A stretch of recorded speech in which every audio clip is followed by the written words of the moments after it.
साल 2010 दुनिया ने तारीख की सबसे बड़ी माहौलियाती तबाहियों में से एक अपनी आंखों से देखी।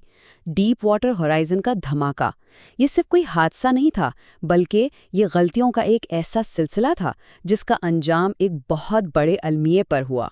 तो आइए जरा गहराई में जाकर देखते हैं कि इंजीनियरिंग का एक शाहकार कैसे एक डरावने ख्वाब में बदल गया, और उससे हमने क्या सबक सीखे, या शायद जो हम आज तक नहीं सीख पाए हैं। देखिए, तबाही से पहले डीप वाटर होराइजन कोई मामूली ऑयल रिग नहीं था। ये तो समंदर के बीच में एक तैरता हुआ शहर था। इंसानी इंजीनियरिंग की जहानत का एक जीता जागता सबूत, जो जमीन की गहरी तरीन तहों में खुदाई करने की सलाहियत रखता था। लेकिन किसी को क्या मालूम था कि इस देवहैकल फौलादी ढांचे के अंदर ही एक ऐसी तबाही के बीज बोए जा रहे थे जो इस पूरी इंडस्ट्री को हमेशा के लिए बदल कर रख देगी। अच्छा, इस मनहूस दिन यानी 20 अप्रैल 2010 को जो कुछ हुआ उसे सही मायनों में समझने के लिए हमें कुछ आदात और शुमार पर नज़र डालनी होगी। ये वो नंबर्स हैं जो ना सिर्फ तबाही के पैमाने को जाहिर करते हैं, बल्कि अपने पीछे छोड़ी गई दुख भरी कहानियां भी सुनाते हैं। सबसे पहले और सबसे अहम, इंसानी जानों का नुकसान। इब्तिदाई धमाके और आग में अमले के 11 अफराद अपनी जान से हाथ धो बैठे। ये सिर्फ एक नंबर नहीं है, ये 11 खानदान हैं जो इस दिन हमेशा के लिए बदल गए। इंसानी जानों के ज़िया के फौरन बाद माहौलियाती तबाही का आगाज़ हुआ। ज़रा तसव्वुर करें, 49 लाख बैरल खाम तेल मेक्सिको की खलीज में बेकाबू होकर बह रहा है। यूँ समझे जैसे हर चंद दिन बाद एक बहुत बड़ा ऑयल टैंकर पूरे 3 महीनों तक अपना सारा तेल समंदर में उंडेलता रहे।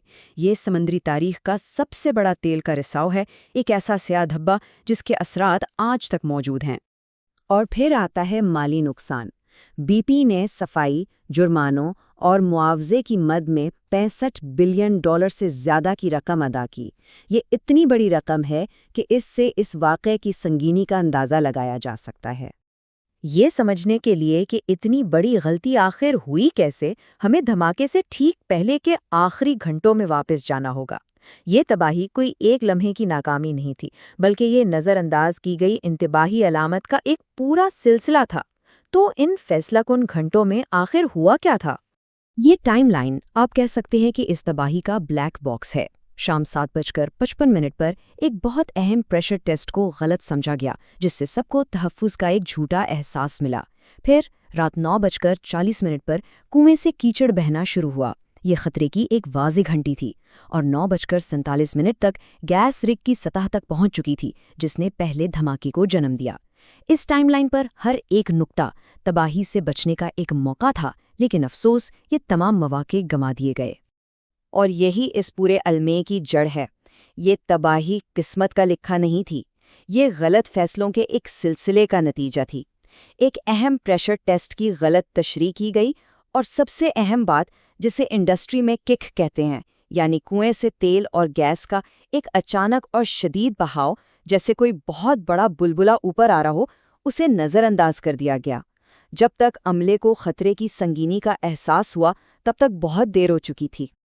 अब हम आते हैं इस कहानी के सबसे अहम हिस्से पर, वो वाहिद आला जो ख़ास तौर पर इस किस्म की तबाही को रोकने के लिए डिज़ाइन किया गया था, और वही नाकाम हो गया। ये है ब्लो आउट प्रिवेंटर, जिसे BOP भी कहते हैं। आसान अल्फाज में ये रिग की इमरजेंसी ब्रेक है। इसका सिर्फ एक ही काम है, किसी भी हंगामी सूरत हाल में कुएं को फौरी तौर पर बंद करना, ताकि तेल और गैस ऊपर ना आ सकें।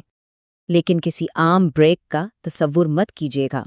हम बात कर रहे हैं 5 मंजिला ऊंचे और 300 टन वजनी फौलादी अफरीत की।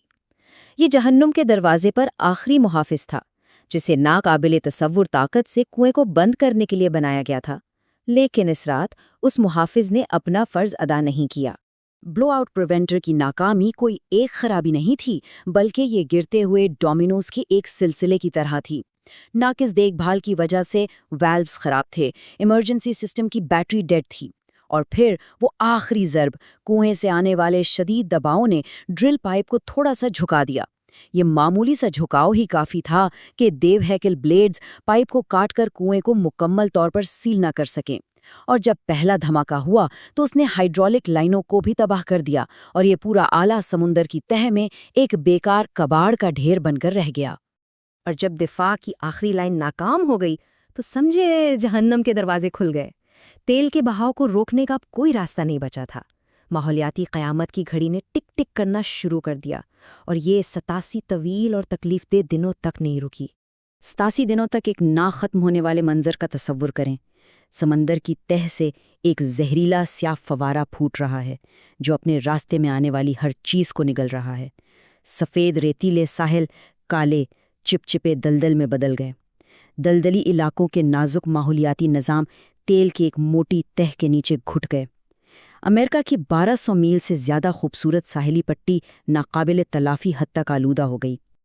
لیکن اعداد و شمار پوری کہانی بیان نہیں کرتے۔ اوشیانا کی رپورٹ کا یہ جملہ ہمیں اصل اذیت کی ایک جھلک دکھاتا ہے۔ اس تباہی نے دسیوں ہزار پرندوں، سمندری کچھوؤں، ڈولفنوں اور مچھلیوں کو ہلاک کر دیا۔ یہ صرف تیل کا رساؤ نہیں تھا، یہ سمندری حیات کی نسل کشی تھی۔ ایک پورا ماحولیاتی نظام ہماری غلطیوں کی قیمت چکا رہا تھا۔ تو اس سب کے بعد کیا سبق سیکھا گیا؟ کیا گہرے پانی میں ڈرلنگ اب محفوظ ہے؟ یہ آخری اور شاید سب سے اہم سوال ہے۔ اس تباہی کے بعد آرا تقسیم ہو گئیں۔ ایک طرف تیل کی صنعت نے دلیل دی کہ وہ خود کو منظم کرنے کی بہترین مہارت رکھتی ہے۔ دوسری طرف اس تباہی نے ایک تلخ حقیقت کو بے نقاب کیا کہ جب حفاظت اور منافع میں ٹکراؤ ہو تو ضروری نہیں کہ حفاظت ہی اولین ترجیح ہو۔ یہ دوہری ناکامی انڈسٹری اور حکومت دونوں کی طرف سے ایک نئے نگران ادارے کے قیام کا باعث بنی تاکہ اس بات کو یقینی بنایا جا سکے کہ ماضی کو دہرایا نہ جائے۔ اور اس نگرانی کی ضرورت کو سمجھنے کے لیے ہمیں صرف قومی کمیشن کی رپورٹ کے اس تشویشناک عدد کو دیکھنے کی ضرورت ہے۔ تباہی سے پہلے امریکہ میں آف شور تیل کے آپریشنز میں اموات کی شرح یورپی پانیوں کے مقابلے میں 4 گنا زیادہ تھی۔ یہ نمبرز جھوٹ نہیں بولتے، بلکہ یہ حفاظتی کلچر میں گہری اور نظامی خرابی کی نشاندہی کرتے ہیں۔ اور اس طرح ہم اپنے آخری سوال پر واپس آتے ہیں۔ ہاں، ٹیکنالوجی بہتر ہوئی ہے اور قوانین سخت ہوئے ہیں، لیکن مسئلے کی جڑ اب بھی باقی ہے۔ ہم توانائی کی تلاش میں تیزی سے زیادہ مشکل اور خطرناک ماحول میں کھدائی کر رہے ہیں۔ تو کیا ہم نے واقعی اپنا سبق سیکھ لیا ہے، یا ہم صرف ایک اور تباہی کا انتظار کر رہے ہیں جو ہمیں تیل پر ہمارے انحصار کی قیمت یاد دلائے؟ سوال یہ نہیں ہے کہ کیا ایک اور رساؤ ہوگا، بلکہ یہ ہے کہ کب ہوگا۔